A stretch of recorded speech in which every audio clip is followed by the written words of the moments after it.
you know I don't trust guys here. They can even poison me. Like he would crack some funny jokes sometimes. So a photo that was going around on social media was AI generated. AI. Have you seen that photo? Inaka kichwa yake kuna kwa shock. We're glad the white smoke finally came out and we have the new pope. The white smoke came up with a white pope. I feel like ni timing yake na vitu zimealign. Ile si timing bana. Ile ni kujituma. Yes, let me ask but timing. Unaweza jituma na sisa yako.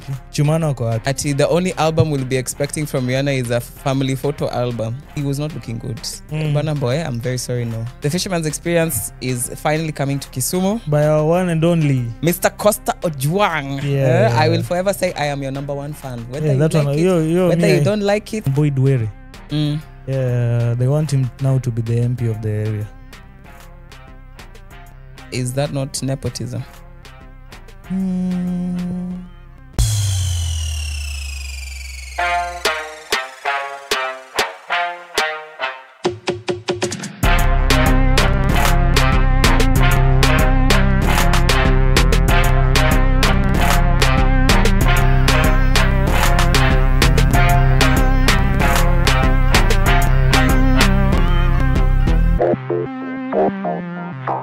Hello world, welcome to yet another episode of the Ideal Corner podcast. As usual, Lady Howie is in the house. The whole crew is in. Wash is there, Timo, Kalonje, and Ofki Brian is also with us. So, Lady Howie. Yes, Oscar. How has your end of the week been? I'm still getting used to Lady Howie. Kuna venye sasa, it's starting to grow on me. I'm starting to now feel like siku moja nitakuja na dress. Unakumbuka ukiniambia those stories za character mapping nishakufanyia yako. What's my character? Lady Howie. Oh, okay, so Lady. Mine is yet to be discovered. Sijui sasa with time tutaipata tu. Jagaban Oscar. What is Jagaban now? Enlighten me. Google. Where Google? Jagaban. Just ngoma ya Burna Boy. Jagaban. Jagaban means huge. I assume that Nigerian friend of yours is the one who taught you that. You be Oga. That's what I'm trying to say. I be Oga. You be Oga. So my week has been cool. It's been easy. Of course, you know, Mother's Day happened. So it happened already? Yes, we're assuming it happened already. What? How come I didn't know? Mom, I'm sorry. You didn't know Mother's Day? I just know you're in the month of Mother's Day. It was on Sunday. This one? Yeah, see Sunday Nyeme Peter. You didn't wish your mom happy? Okay. So yes, Mother's Day was nice. I got some nice gifts, some flowers, at least. From who? Who is this sending flowers? You need to know. Who is this? You don't ask questions you don't want the answer to. But yes, I was treated very well for Mother's Day. Na kuitagi Lady Howie? Akona jina ingine. It has a different name. Okay. Yes. Hiyo ni andani. Yeah, so Mother's Day was nice. It's still weird to imagine I'm a mom. Why is it weird? Okay, just imagine. When you aren't prepped for it. Prepped how? Who preps you for being a mom? Sasa kwani alitokea wapi? Okay, right now just imagine as you're sat like this. Yeah. You have a human being growing inside of you. Can't work. Exactly. Inside me, no. Exactly. So imagine the same way you're wondering like how. No, for you shouldn't wonder. Of course. You got yourself in the act. You can be in the act. No problem. But remember, by the time you are now dealing with the effects of the act, bro, you don't know what to expect. One thing what do you mean you don't know what to expect? You don't know what to expect. Like something is growing inside of you. It's either, as a lady, it's either you get pregnant or the both of you can contract an STD or something. So hizo ndio nasema ndio results. Or of course hizo ndio results. Mbona unaongea as if ni football? Why are you talking like you're No, there's no way you can say you got yourself in the act and you aren't ready. Uko unajua itaka. No, it's not about not being ready. Like I wasn't ready for this and this can happen. You get. Those are in your mind. Yeah. But vitu kwa ground ni different. You can have the theory, but the practical ni kitu ingine tofauti. There's something called protection. Ushaisikia? Nimeisikia. And then? Nimeisikia sana by the way. Lakini hiyo siku nini ilifanyika? Hakuna kenye ilifanyika. kama umeisikia sasa and then you nilisema nilisikia. I didn't say I used it. I said I heard it. kusikia na umeisikia lakini sasa kusikia na kutumia two different things. Umesema Exactly. kutumia is where you draw the line, lakini kusikia It depends what your life is looking like. You understand? Yes. I can't understand. Najua huwezi elewa but ni sawa. You will get to that place. Hata where hiyo stage ikifika kwako, I will ask you the same question you just asked me. As me I want it ikifika nitasema yenyewe. Hii naye ni mimi nilikuwa tulikaa tuka-agree and we knew this is what we wanted. Isikuje tu by surprise at pop. Surprise. Lakini did it in some way disorient your life ama you just accepted na ukasema this is where I am and this is how now I'll move? Okay, for me, I always wanted a family from a very young age. Like me, I was that person that I imagined like after campus, you know, you meet the love of your life in campus. Afterwards, you start a family. You know, my target was like by the time I'm like 25, 26, I already have like 3 kids. Like nimeshama. Yeah, it was. So it wasn't something that wasn't like I wasn't mentally somewhat prepared for. Yeah. But genuinely, nothing can prepare you for growing another human being in your body. That's taking all your resources. Like, it's your body, it's things in your body being used to make this human being. But what if you sit down and then you have the discussion with this guy and then say, Sasa, now we want to try to have someone. So I think by then you'll be mentally prepared. At least you'll know what to expect. You can say you want to try. Yeah. No problem. It's like you saying right now, unataka kutry kuweka gold teeth. Sindio? You're like, by the way, I like the way, you know, Lil Wayne akiongea kuna hizo vitu zina shine. Yeah. So mentally, yes, you can be prepared and say, okay, unaweza jipeleka hata. Useme, this is what I want. But by the time watoe drill ya kwanza, Shanza kupigana. Kuna venye utaanza kujiuliza, am I sure? But then you're like, I really want this thing. Yeah. So utavumilia hiyo kudriliwa, kufanya nini, kutolewa meno, kuongeza hizi zingine wakwambia, okay, afterwards make sure you don't eat meat for a while, brush your teeth. Yes, but still hiyo drill utaisikia. Bro, I'm still imagining that day that I love someone calling me dada. It's also a very sweet thing. It's one of those things that saa zingine hii maisha inaweza kutwanga. Sometimes you can get off set like this. You have so many things going on through your mind. You're like, was everything okay? Did this work out well? What and what? Then you get home and just see this small human who's just happy to see you. Doesn't know anything like money. Doesn't know anything like, we have a new pope. Zero. But then at what age do they get now? Sasa unasema, hey, this is now too much. It's not age. I wouldn't say it's age. I just think it's moments. Ni venye tu, hata saa zingine naweza patana na wewe nisema, leo Oscar nasumbua. The same thing. But utoto, na imagine hiyo kuamka at 3 a.m. Okay, for me, I never had that experience. Walai? No. Alikuwa analala tu all the time? My baby slept. We used to sleep. Yani, akilala, mi pia nime black out. So I never had that experience of sleepless nights. I also never had the experience really of tuseme mtoto mwenye anasumbua. No. That is so... Yeah, cool. You got it easy. Not that I got it found easy. It easy. It was more of also a decision. Like, I believe if you believe something is hard, already automatically it's going to start being hard to some level. Because me, you know, at times I went to visit my brother in Nairobi, even him as a kid. So that is where I learned kumbe hizi vitu tunaonanga kwa movies real. This was hey, wait, today is your turn. You wake up at 3. The child is crying, sijui nini, go and look after him or something like that. Me, I never thought that thing is real. Until ni movie. Mimi nilikuwa nafikiria ni movie, bro. Until nili experience first and ndo nikajua, damn. Zingine. That is when reality hits you. Yeah, there are those that can really, really, really like cry. But at the end of the day, it's this tiny person who's just like you're the only hope. You're the only thing in this world. So if you don't do it, no one else. Who's gonna do it? Type of thing. Yeah. But I'm excited. I'm excited for you to experience that. Hey, bro. Me, actually, you know, today you've come with him. At least I've gotten to meet him, and then like for the first few hours, I was tired. Why are you following me all the time? What do you want? Anakuadmire, he's curious. Hey, hata kama hapa. It's too much. Anakuadmire, he's curious. He's also learning a lot. Anything he sees you do. Ye pia anataka afanye. Ako hiyo stage sasa. Ni kama hard drive, ni kama disk yenye inaandikwa. Like anything you do, anything he sees, anything he hears, it's being recorded. That is why we are recording. That is why we are recording. Exactly. Lakini guys, use protection hapo nje bana. If you're not ready. Whether you're ready or they're not ready. If you're use protection. Be responsible. At all times, yeah. Not that at all times. If that is the line where do you draw the line? Okay, if you're in a committed relationship, you're married, you're not going to start thinking of such things. But still, kuna watu wenye hutumia protection because I think there's some people who react differently to the family planning things.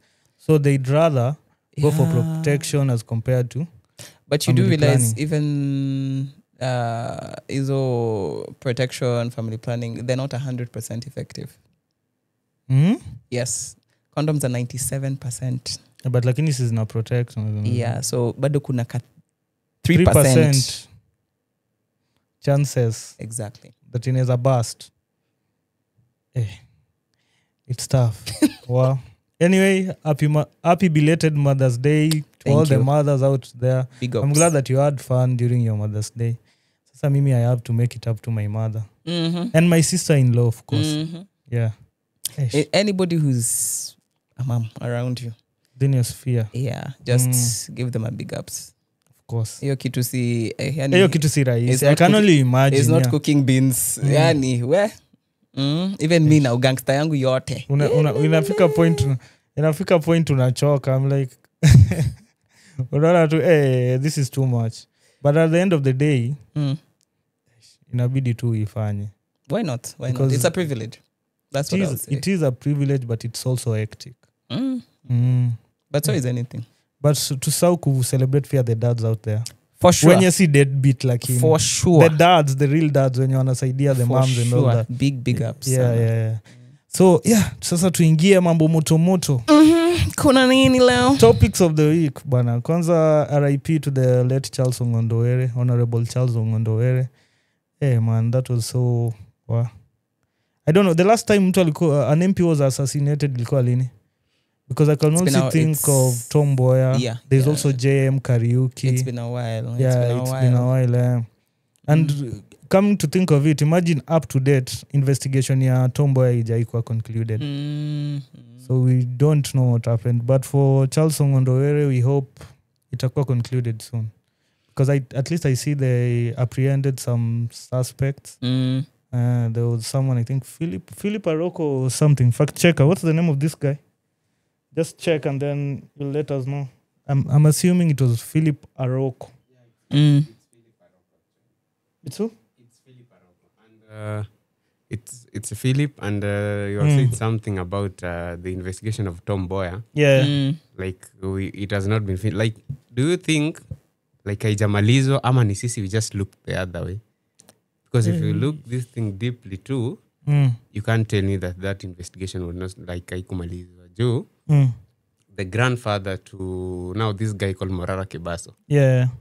At one time he went to Ghana and he was in a certain hotel and he saw the guy who was said to have shot Tom Mboya, and the government said we killed him. So he asked the guy, what are you still doing here? I thought you were dead and buried by the government. Yeah. And the guy just stormed out of the hotel. So when he came back to Kenya, he started pressuring the government, I saw that guy and stuff. Yeah. He died mysteriously. So I think we just look the other way. But the guy also died mysteriously now. He just died. Yeah, the grandfather to Morara Kebaso, he was an MP. Oh, okay. He just died. Like a crash. Something like that. So I think we just chose to look the other way. And even all those people, the people who are supposed to be held accountable, they are dead. So it's just gone like that. Bro.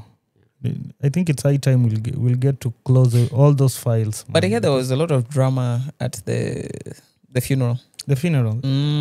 Different different things happened. That was expected. Because judging from Omabay governor's statement, what she said, she said that this place is an ODM pro area.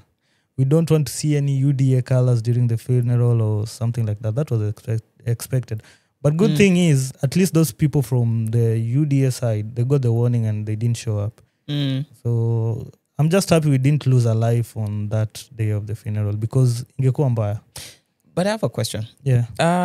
Is it that in Kenya we can't separate functions and politics?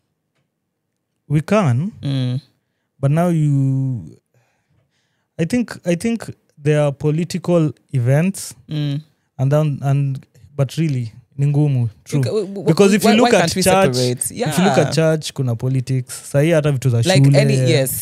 any event, let's put it like that. Whether it's it's like a wedding, politics is the order of the day. whether it's a wedding, whether it's a funeral, whether it's a school function, it somehow just becomes political. Or should we say because it was the funeral of an MP, automatically it just... that one was it was of course it was a political event in some way, quote unquote. Because first of all, this guy was assassinated. So we need to know the reason behind his assassination. Yeah, we really get to... Hiyo file ifungwe, hopefully, very soon.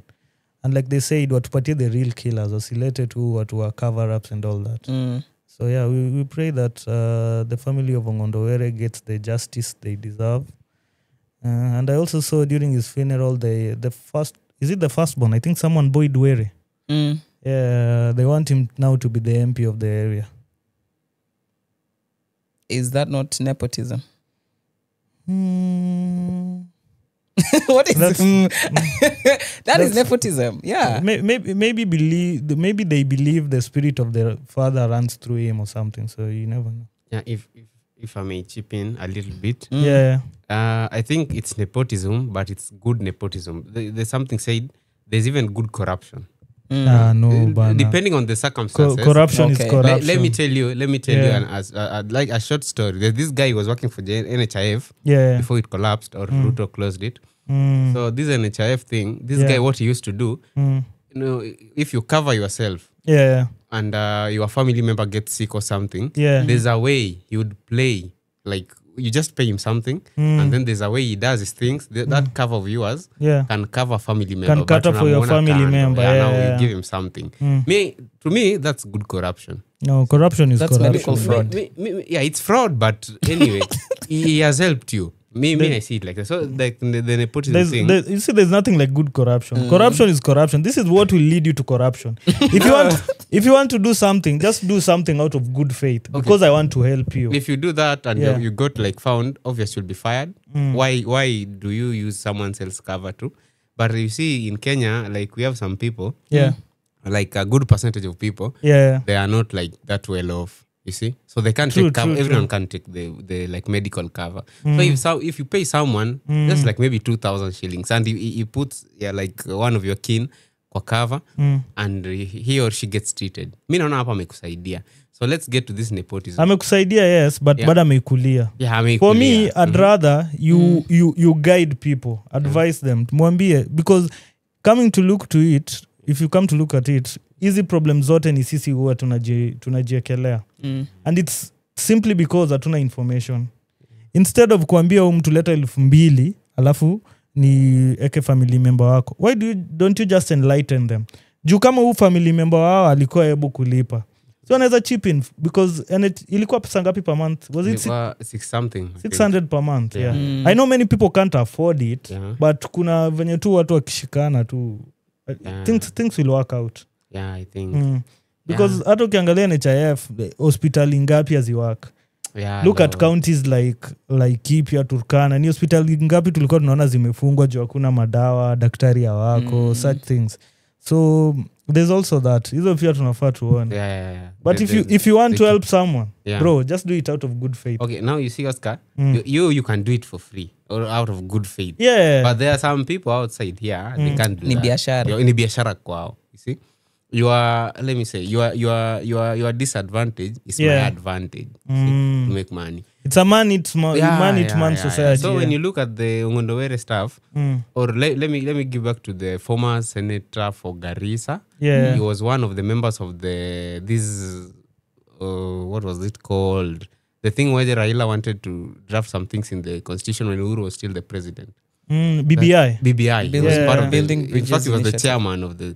When he died, they just saw out of good faith. It's nepotism, but out of good faith, he really worked hard for us. Yeah. But he died. Let us just give him like his son. He was unopposed. He just went there. He was the only one on the ballot. So even the election, there was no need for the elections. He just took it over. You see? But that thing is growing it's very rampant in Homa Bay. it's very Because the rampant. same Homa Bay when this guy died, was it Otieno Kajwang? Yeah, Otieno Kajwang. Baba waliwa away, bomb. Yeah, See, after he died, they gave now his son Yeah. the senator position. So Yeah. you see, kuna hiyo pia. So But don't you think those are unnecessary pressures? Like you are going to expect the son to either perform as good as the father or better than. And sometimes it doesn't always work out that way. no, for me, I believe it's just a way of rewarding loyalty or something. All right. Because it's the same Otieno Kajwang who said fidelity and loyalty to the party shall be rewarded. So yeah, I feel like they're just rewarding those people with those posts. Plus hawataki pia nini yao irudi chini, stature yao in the community or something. If Because he's able anyway, let him do his thing. yeah, let him wacha enda afanyie watu wa Kasipul kazi. We wish him all the best huko hivyo. But we're also praying for one day yenye hii politics yetu itaacha kuwa violent. It's been getting a bit messy. Yeah, tufanye tu vitu with a clear mind.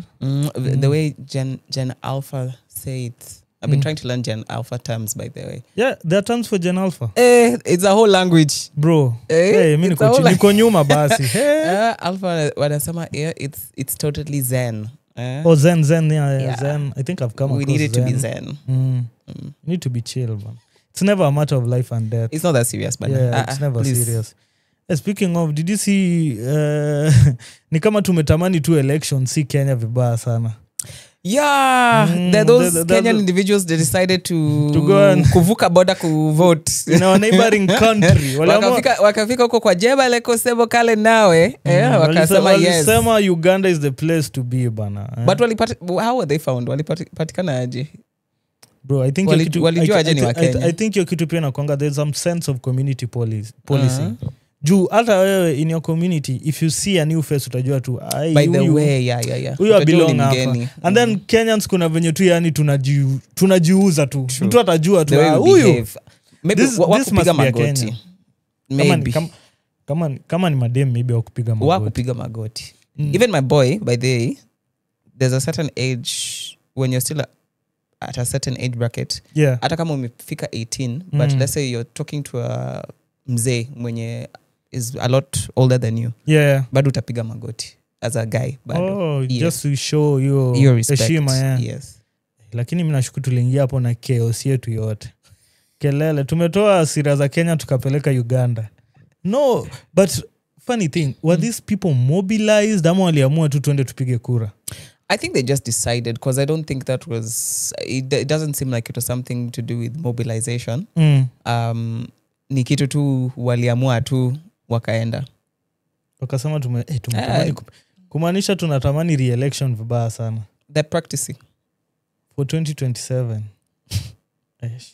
We can't wait for 2027 bana. Hopefully we'll get leaders that will bring change to our country.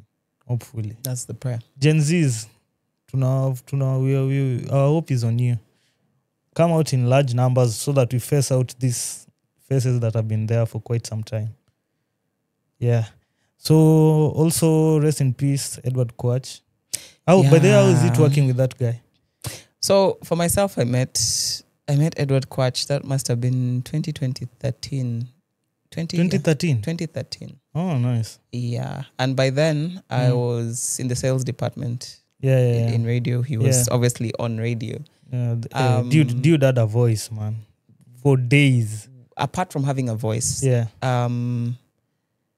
Edward was somebody who you just see this person is talented. Like you can't deny it. Yeah. On any front. Mm. Just talented. Edward was the type of person that you could literally wake him up at 4 a.m. and tell him, oh yeah, the mic is here. The show is about to start. Immediately that fader goes up like this. You'll not know that this guy was asleep 2 seconds ago. You won't miss anything to say. he will not miss what to say. His facts were always on point. Okay. He's somebody that would read the newspaper. Like one of the reasons why he could even kosana with guys in the office is ajapata newspaper yake kwa desk yake. Na anafaa kusoma. Anafaa kuwa na hiyo newspaper by that time. He was a very jovial, in some ways he was also eccentric. Like I remember he could call me to his office. Yeah. And then he'd be like, Howie, oh, you're good. Yeah, I'm good. See, you can go and get me some coffee. Then I'll laugh. Intern. I'll laugh. They're like, you know, I don't trust guys here. They can even poison me. Like he would crack some funny jokes sometimes. I got to understand that the reason why he would send me to get coffee is not because I was like an intern or those dynamics kwa ofisi ati the newbie sasa unataka kumsumbua. Yeah. He used to send me to get his coffee because in some way there were things he was trying to teach me. You understand? Like it's in those moments. He was taking you like a protege or something. Yeah, in those moments is where we could have conversations. In those moments is where he could tell me things about research. Okay. In those moments, he could tell me, he'll give you a tip, how to conduct yourself. Yeah. You understand? So it wasn't so much, go and get me coffee because you're the newbie in town.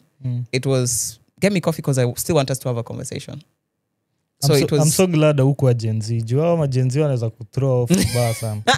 Why me? Mbona nituma? No, me, like, you have to take everything as a lesson. Yeah. You don't know what the reason is behind something that's happening. It's until you actually now go through it and understand, this is why this was happening. But immediately if you take it like you're being attacked, you've been singled out, why is he asking me to get him coffee? Why did he pick me out of all these people? Did you need them? That's his rubbish. Yeah, you understand? True. That's his rubbish. So he was a wonderful man. That's the best thing I can say. Even by the time I got now on radio, there's a time we pranked him. I'll look for that call. Yeah, kuna time to him I prank called him. So when he realized it was me, he was like, "Oh, Howie." Wait, how did the prank go? So I pranked him pretending to be some chick that he had met somewhere. Sasa na hii sauti already that was nilikuwa nimeifinya. Unaweza ifinya? Inaweza finywa. Kuna kasoprano mahali. Nilikuwa nimeifinya. Yeah. So even like after the prank, he just laughed about it and he was like, you're doing a really good job. I'm so glad you're finally on radio. No. Tell me prank ilirana aje. So nilimpigia simu. I think I was pretending to be a chick that tulikuwa tumepatana type of thing. So Nizile is answering my questions, but he's somebody who's also, he was very on like kila kitu kwa fingertips yake. So he's trying to figure out who ni nani? Is it a client? Is it who? Is it? Yeah, so I was nizile tu kumingiza box. Yeah. Nimekumiss. Sijui nini ati usijali. What nini. Kamba it's me. Yeah. You failed terribly. It's me. Akaanza tu kucheka.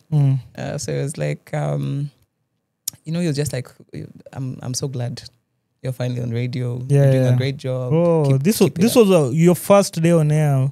It wouldn't have been my first day. I'd probably been on air for a couple of months by then. Oh. Yeah, I was on air for a couple of months by then. But it was the first time we were having a conversation since getting on air. Your best memory with him? My best memory with him.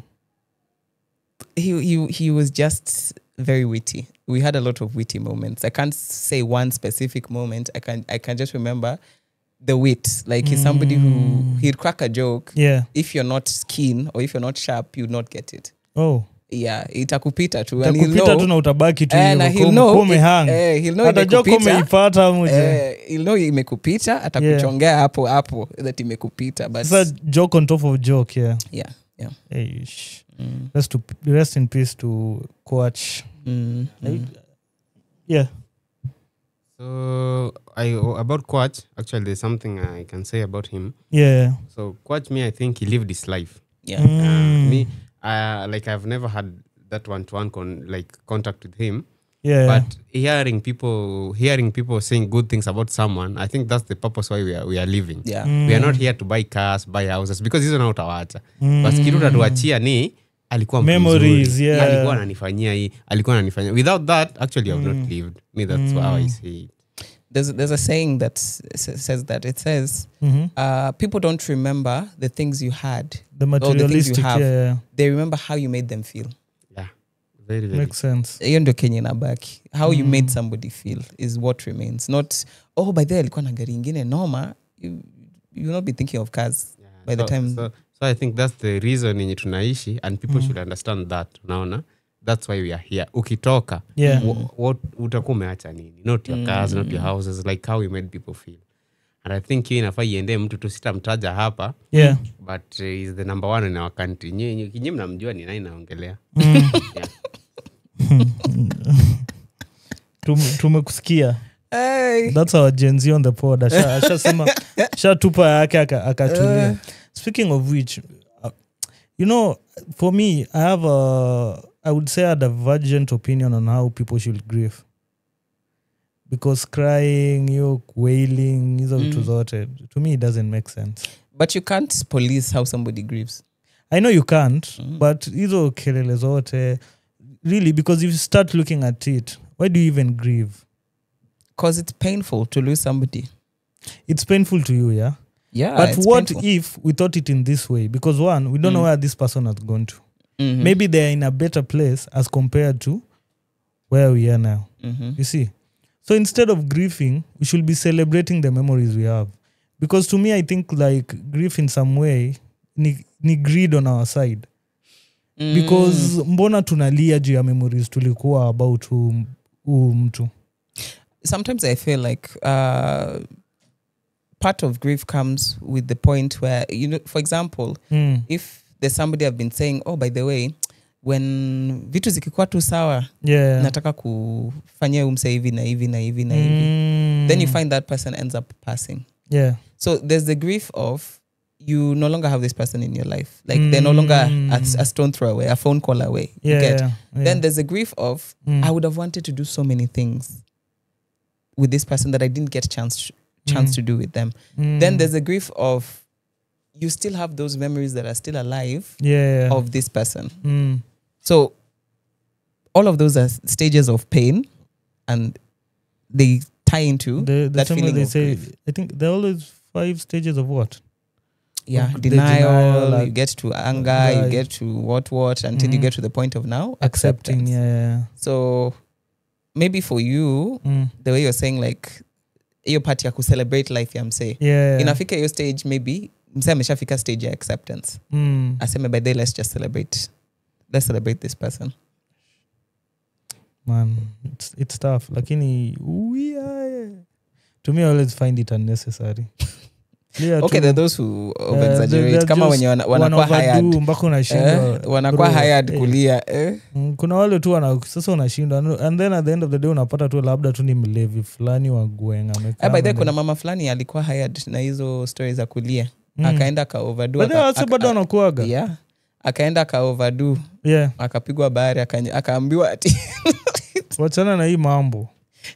You're not even related to mwenye amededi, wacha kulia sana. Yeah. Yeah, there's also that, man. But anyway, rest in peace kwa watu wote wenye wamepitia hii nini. Ni ngumu. So we go to now Bahati. Bahati tena.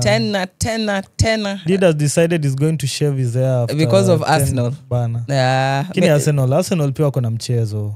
Okay. By the time you're an Arsenal supporter, like myself, you've gone through all the stages of grief. Thank you.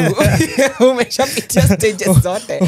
Mpaka sahi, we have reached the point, or I have reached the point of acceptance that is not about it's not about the material things. Yeah. Not easy cups. It's not about the cups. It's about the memories. Thank you. That one. Lakini man, mna fumble.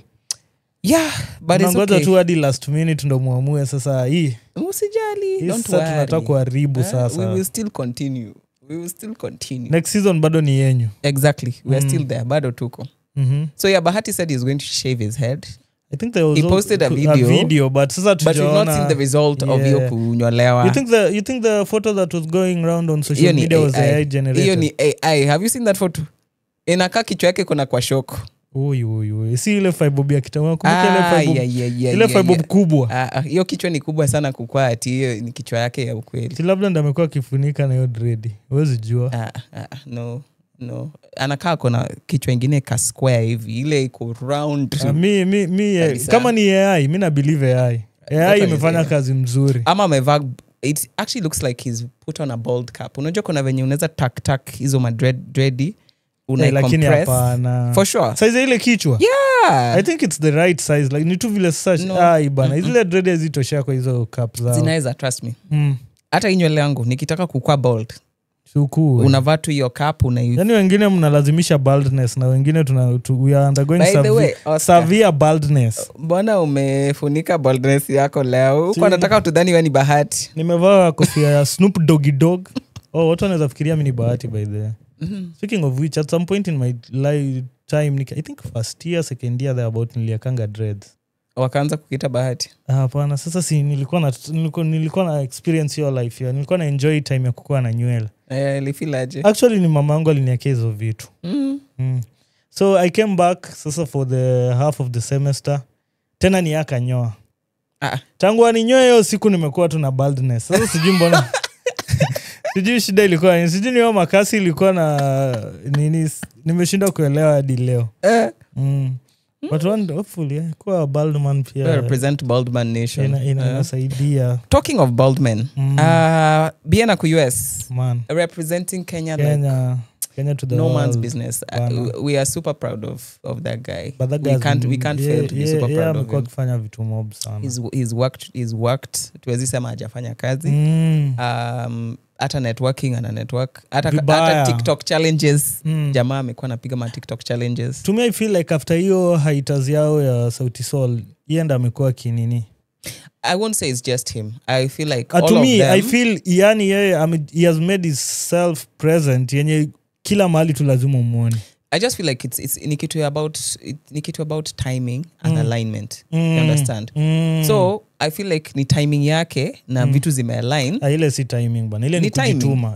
Yes, let me ask you. But timing. Unaweza jituma na sisa yako. Chumano wako wapi? Chumano is doing his thing bana pia. Wapi? Yuko, he's doing his stuff. What is he doing? You're feeling like that. You're asking what is he doing because una feel his side ingine ya BN is so loud. Yeah. Inakaa sasa huku hakuna kitu yenye inafanyika. Yes, ndio, make yourself present. Watu wajue kitu yenye unafanya because he's making himself present in his Fancy space. Fingers at least team niliona launch hiyo guitar line yake. He has some guitar line. Savara is trying. Savara is doing his thing also, but you see, you also shouldn't fall under the pressure as a creative, especially if you're coming from a group setting. You should not fall under the pressure where you start feeling because so and so sai anafanya hii, mi pia niende hiyo speed ama niende hiyo trajectory. Unaona? All of these guys, I have a feeling that at some point we're going to see their moment. When is that point? Kwani mimi ni Mungu, mimi sijui, but it's coming. Suwa kuja sasa walivunjika. We really enjoyed time walikuwa Sauti Sol. It was nice when they were together. Yeah. But it's also nice to see the growth. Individual growth now. Yeah, it's also nice to see the growth. It's nice to see they're giving us different flavors. Yeah. They're giving us, like Savara right now has gone into that Kizomba, compa sound. Amazing. It's it's doing well for him. So well. All the best. Speaking of which, MET Gala, ama ni Met Gala? Met Gala. The Met Gala was full of different things. The theme was what? It was there was even a theme? Yeah, each Met Gala has a theme. Oh. Yeah, so this fact checker helped me check the theme. Yeah, Met Gala this year. But mostly you found a lot of people wearing different suits. Suit and tie, but different variations. Which one caught your eye? Oh Lord. Number one. Let me big up my babe. Let me call her my babe. Which one is this one now? Lupita Nyong'o. The sister from the lakeside. My sister from the lakeside did her thing. She wore some powder blue suit yenye kona ka cape ingine ka veil ingine hivi. She was looking good. The melanin was popping. Yani she didn't disappoint. Yeah, Lupita did her thing. Another notable person who was there was Zendaya. Zendaya never falls. Ikikuja look, hajawai fall flat. But a lot of people were kind of not happy about the Met Gala. Why? Because they didn't invite Wisdom K. Now, for you who is not on TikTok, let me educate you on who Please Wisdom do, K is. please do. Wisdom K is he's a social media influencer, not a designer. Fashion what? He's not a designer. Is he a stylist or stylist? What? Yes, Yeah. he's very good at styling. Styling himself, styling things. He edits videos ingine noma kali. Yeah. So people really expected him to be at this year's Met Gala because he was at last year's Met Gala. Yeah. Oh, he was at last year's. Yeah, oh, and last year okay, he yeah. wore some outfit yenye stopped red carpet. Labda watu walisema no, this time tutaki mtu outshine. Yeah, so that was what people were feeling because the person who organizes the Met Gala is Anna Winter, this lady who's the top stylist. Okay, she's not a stylist. Ni mtu top kwa fashion. The fashion industry, well respected, what and what. Yeah. She's been in the industry for so many years.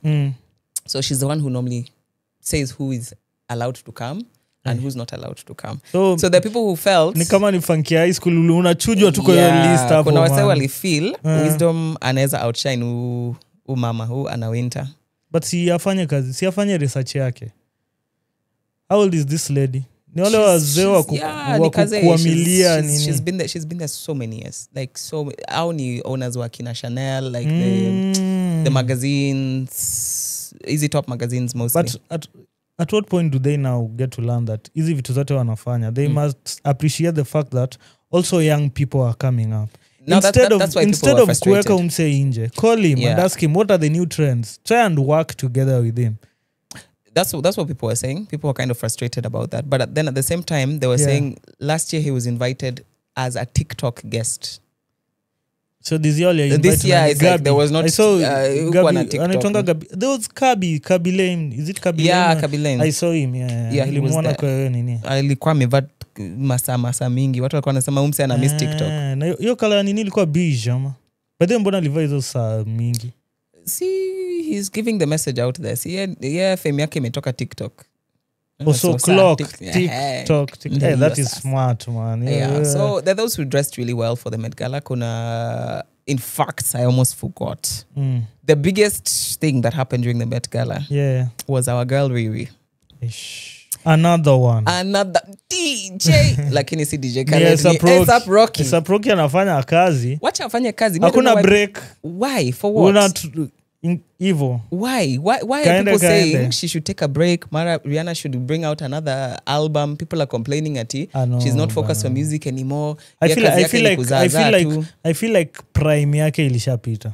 Not even prime. Ya kutoa ngoma. Forget that. Even if she wants to release another song right now, she can if she wants. Yeah, true. But kumbuka, this is a billionaire. She has a billionaire makeup, and right now Fendi ameingia makeup, skincare, and ameingia hair pia. And then I think they're also ambassadors for Puma or something.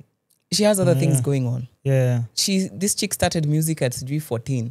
Unataka mtu mwenye alianza hii industry 14 bado aendelea in her late 30s. Kwani ni Beyonce? Wacha focus kwa maisha yake na watoto and bwana yake and whatever. Yeah, but Rihanna, big up man. Endelea hivyo. A$AP Rocky pia. But those people, it's like walianza kudate kitambo. Because from I think that song in 2013, Fashion Killer. No, wako wamedate by that point. Uko sure A$AP kwa anatupa nini? Maybe alitupa my lines. You know that guy akona bro, ile song na mse akona asali. Hapo ni kama alishaona hapa. This is how it work. Even you, if you sit down and reason it, if it was you, hata wewe unampatia tu hata twins. Zikifuatana. Mbio utaki ku waste time. That one is ile ni mbegu safi. He understands what he's doing. Check, have you gotten the theme? Yeah. So the theme for the 2025 Met Gala, what was? Super fine tailoring black style. That was the theme. Super fine tailoring black style. Yeah, that was it. Ngoja, nani alikuwa hapo? And before you continue, it's the first one since 2003 to focus exclusively on menswear. On menswear? It was about the tailored suit and all that. Was Burna Boy there? Yeah, he was. Because mi nilimuona kwa the after party. Burna Boy alikuwa, I'm very sorry, but Burna Boy alienda huko akajivaa kama jamaa Embara Mbaba. Alienda akajivaa hivyo. He was giving some okay. Jamaa Kwenda kusema some kissy vibes, yeah. Not yani color blocking yenye high block. Alivaa nini? Because kwa after party nilimwona with the black vest. I think there's a photo. There's a photo they took with Lupita. He wore some maroon suit. Yeah. With a yellow, sijui ilikuwa yellow shirt ama sijui ilikuwa yellow tie. Oui. Alika, he was not looking good. Burna Boy, I'm very sorry, no. Can do better. Kama ni stylist, kick them out. The colors were not making sense. Yeah. Alikuwa na katu babalao mwingine tu hapo. Yani. Yeah. Check out what are you saying before we need you out? I just want to check on or to add on the Rihanna part where how you were saying someone who started making music since 14 taka bada kwe wanna make music. I think Rihanna is one of those people who there's a quote that's saying a good dancer knows when to leave the stage. Exactly. And that's what Rihanna's done. Mbona wanamkaza ati mpaka kwa comments but comment section nyinyi watu you are deadly. Kuna comments msee alisema ati the only album we'll be expecting from Rihanna is a family photo album. Mbona chuki? Why the bitterness? I wonder. Lakini it's true. A good dancer knows when to leave the stage. Si kama Beyonce naona bado sasa na dance na watoto wake wote. Yeah, in fact they're really grooming Blue Ivy to continue the Beyonce empire. That's what I'm seeing. And then she looks like her mom at this point. Ile anafanana mama yake, anajua dances za mama yake, anavaa hata manguo za mama yake ya kitambo. Yeah. But anyway, imagine you dance with Destiny Child and then now again you come and start dancing with your child. It's tough. Angemwita Destiny, sindio si Blue Ivy. By the way, angemwita Destiny. True. Angemwita Destiny, si Blue Ivy. Blue Ivy hiyo jina hata sijui ilitoka wapi. Hiyo ni influence ya Jay-Z. Anyway, we have a new pope in town. Anaitwa Robert Francis Prevost. So they're really stressing on the American side of him. Bro, they're really stressing the point that is America. At this point I feel like hii kitu yote ilikuwa rigged. Because before after the pope was announced, already Trump alisha post a photo of him as the post. But alisema that he didn't generate it like kuna AI flani ili generate. Hata kama ku generate alipost kwa account yake. See, maybe he was just excited like pope anaenda kukua sawa, kuna mwenye amenitengeneza photo, wacha nirushe hapo. Hapana, hapo kuna unasema America is a bit more calculated than that. Yeah, hapo nao wamecheza. Because you know, the position of a pope, bro. That's I feel like not even a king. He's the king of Vatican City. It's a president of kivyake. It doesn't even fall under president. It's the same line like a king. Yeye ndio king sasa kwa Vatican. Kusema hiyo kwa Vatican City, yes. Yeah, imagine. And then they were like, we had also these 3 African contenders. We had a cardinal from Ghana, Cardinal Peter Turkson, Guinea Conakry, we had Cardinal Robert Sarah, and then from the DRC we had Cardinal Fridolin Ambongo. From where? From DRC. From DRC is Ambongo. Yeah. Huyo anakaa Mjaluo. Alienda kujificha huko. Huyo anakaa Mjaluo. Ama ndo alifanya the black smoke ikatokea mara mbili. We figured out that black smoke means they've not gotten a pope yet. Not that the pope is going to be black. Bro. And who is this who sat down and decided that lazima ikuwe white smoke? These things... Is it after voting? So many years. These are, you know, one of the places that still upholds a lot of ancient traditions is the Vatican. Like, hizi ni vitu zenye things have not changed. Hata ziki change, it takes like years. They have to vote. Lazima wasikizane ndio change. So ni kitu yenye ilianza hizo times are the Roman Empire. Yeah. And nilikuwa naona actually they've even maintained the way they pick the guards from the for during your previous time until now, because they still use the Swedish guards.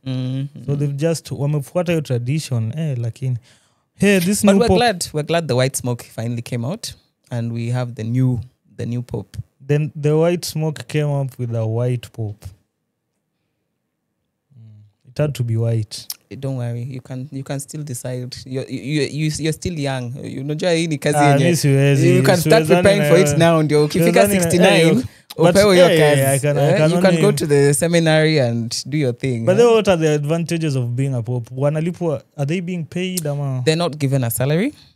Yeah, in fact they're not. All the expenses are covered by the church. Yeah, church, the Catholic Church now itself. Yes, they're not given like wapewi salary atini salary yako, but whatever allowances and support they do get, they can still decide what to do with it. For example, Pope Francis had given away his last salary or his last payment. It was around $32,000.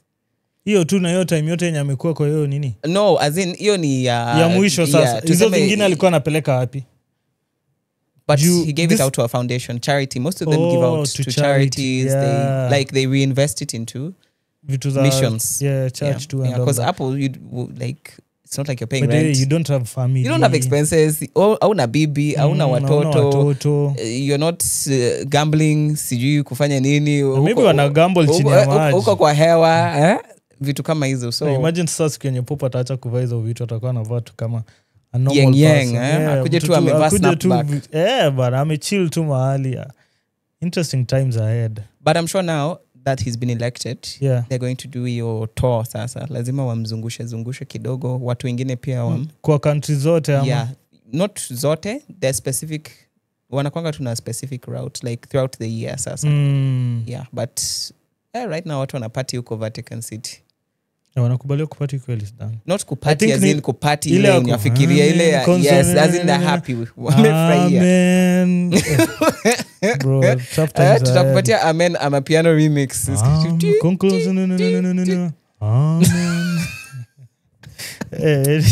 Anyway, that's enough. Also to appreciate the Pope Francis, we get to understand his Pope Mobile. Unakumbuka ile alikuja nayo Kenya kiwevia watu, kifanyia watu. It has been converted into a mobile clinic for Gaza children. Oh, that's nice. That was his final wish when he died. Iko fiti. Bana. Hey, speaking of which, you saw Russia recently hosted the World War II 80th anniversary. Yeah. And our Burkina Faso president could not miss. And that man. He's called who? Traore Ibrahim. Alichukuliwa tu na jet.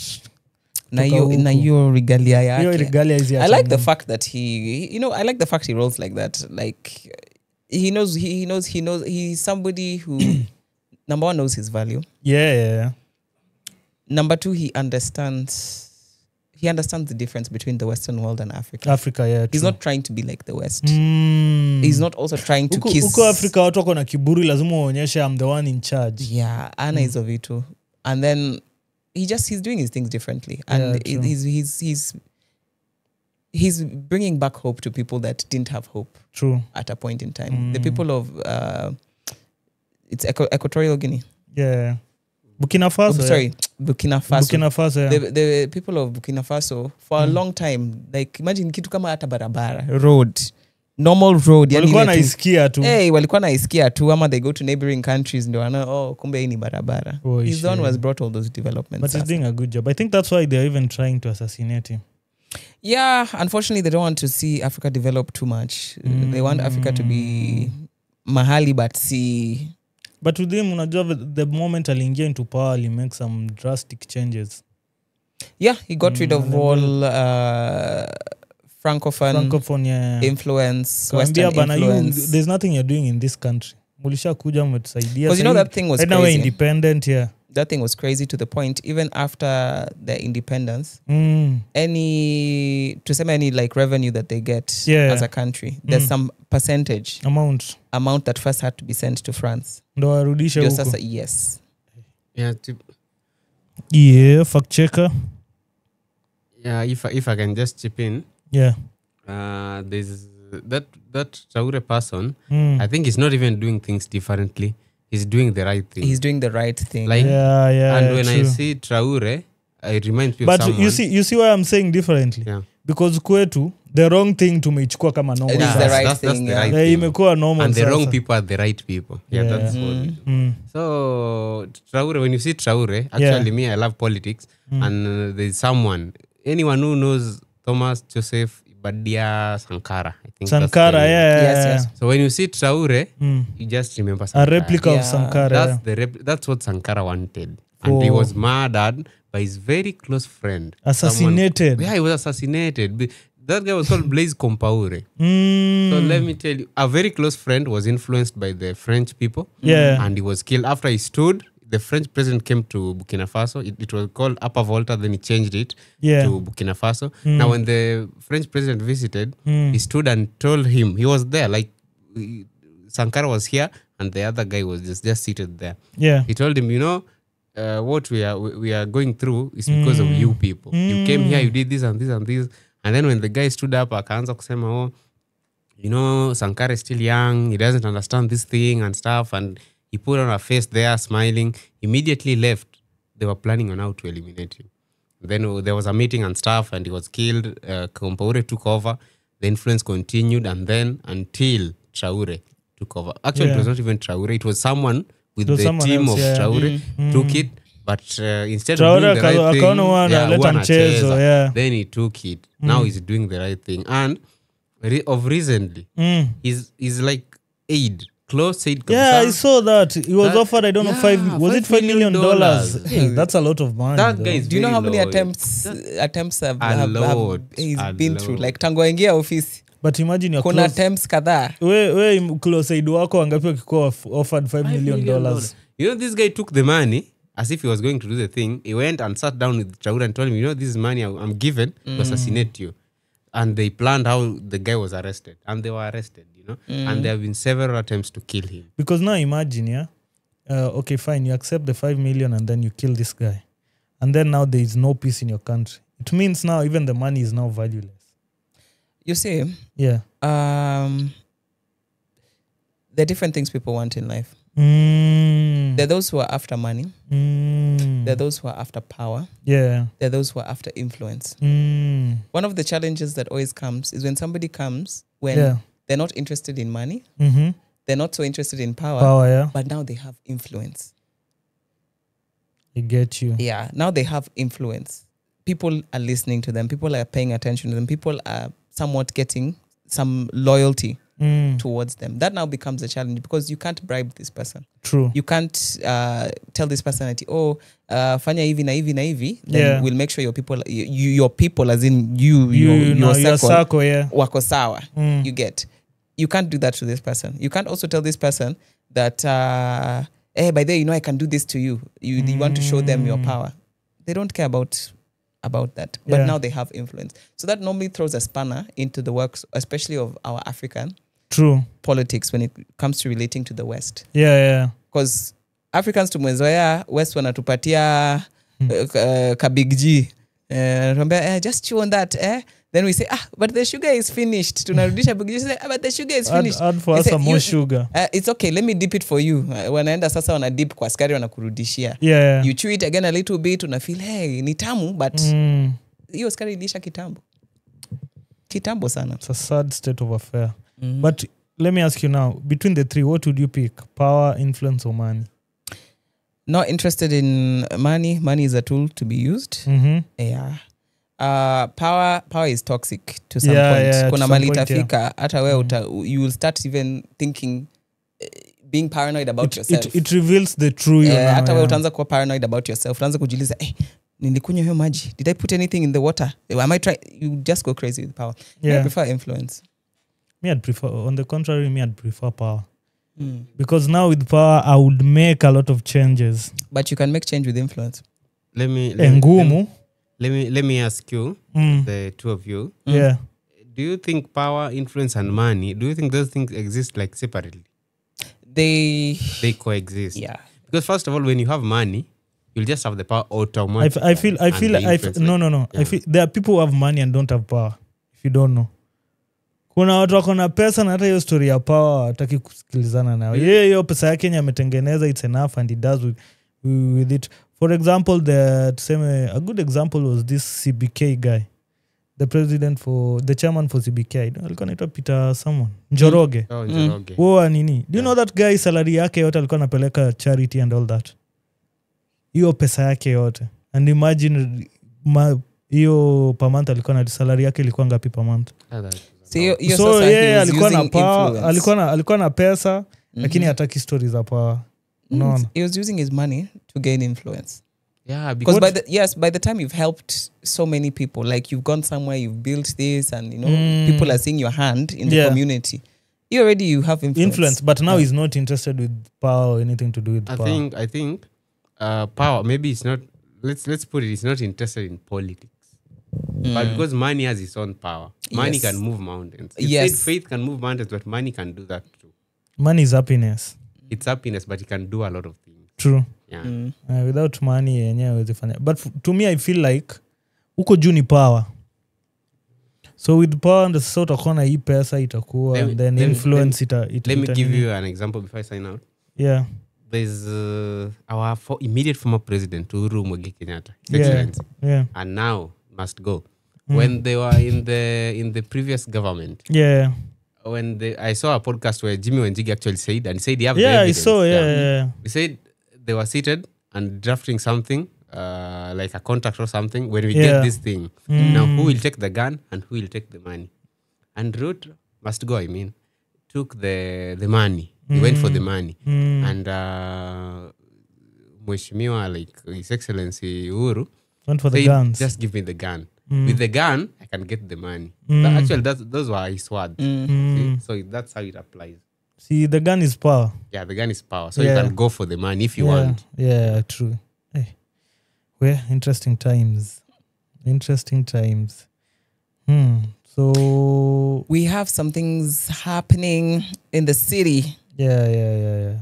That we cannot miss but to talk about. Kwanza the fisherman's experience. The fisherman's experience is finally coming to Kisumu. By our one and only Mr. Costa Ojwang. Yeah. I will forever say I am your number one fan. Whether you like it, you don't like it, I have been saying it and saying it for I feel like I've been missing out a lot. You should miss this one out. Tafuta straw hat sasa. Itabidi niende.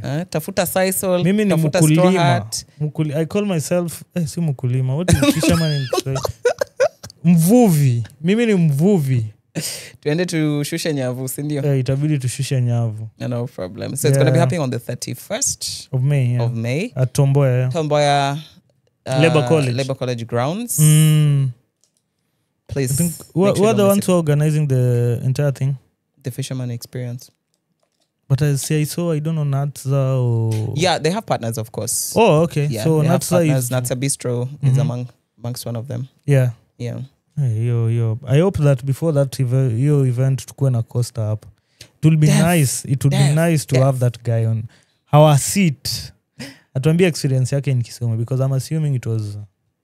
Yeah, it was interesting. It was interesting. Tangu hizo days zao za Tusker Project Fame. It was interesting. Ulikuwa hadi Tusker Project Fame? Yeah, na Kelo Max, but wacha nisiseme mingi, atasema mwenyewe. Wanakaa wale wali go back and rethink you. Because I remember Kelo Max giving a brief about EOC, but he wasn't, to him, he was also saying he wasn't that prepped for them. I think it was a while back when Kisumu we weren't also so exposed with so many things. True. So ni zile tu umeenda tu na talanta yako like umeenda tu like najua kuimba najua mtaa. Na nini my guitar. Mimi najiaminia naweza imba. Then you found yourself you're no longer in the lake, you're in the ocean. Kuna watu bana. And these people came prepared. Ish. Yeah. Talent is talent. Any other thing apart from the fisherman's experience? Of course, we have events still coming up. As the year is going to move on, and bit by bit, you'll see those people. I don't want to say too much. Yeah. What are you not telling us? What do you know that we don't know? Anticipation, mwanangu. Tunaomba tu. Yeah. So with that's the end of the episode. I think there's no better way we could end it. Yes. So I think the event will be fine, but why don't you remind our people of Kenya and the world that Kisumu is just fine. Si lazima kuwe na event, just come visit, No, it's Kisumu fine, is a but vibe. it's fine. Yeah. Yes, it's a vibe, but we must have things to attract them Yeah, because yeah, very before true. before wakuje na walearn about this space, lazima tukue tukaribishe wageni. Yeah, kabisa. Hospitality. Muhimu. Lazima tuwakaribishe. Yeah. Thank you. Final words. Continue to like, share, comment on all of our social media pages. That is the Ideal Corner podcast across the board. Yeah. And of course, if you want to see somebody specific on this podcast, you can also comment that. The person that want us to host next. Mm-hmm. Yeah. Na lazima tuseme tu akwe tu mtu wa huku kwanza. Someone that you think is interesting. Mtu akikuja tunaweza tuambia about his story and to inspire, educate and inform. Watu huku nje wakaa wakijua. Yeah. So that's it. Wajue Kisumu si Ushago. Iko karibu na Ushago, yes. Iko karibu na Ushago. Iko karibu na lake. No, as in we're still close to nature. That's what I mean. Nature na Ushago are two different things. Okay, so Kisumu is natural. It's full of nature. It's full of nature, yeah. Yeah, so that was it. Adios.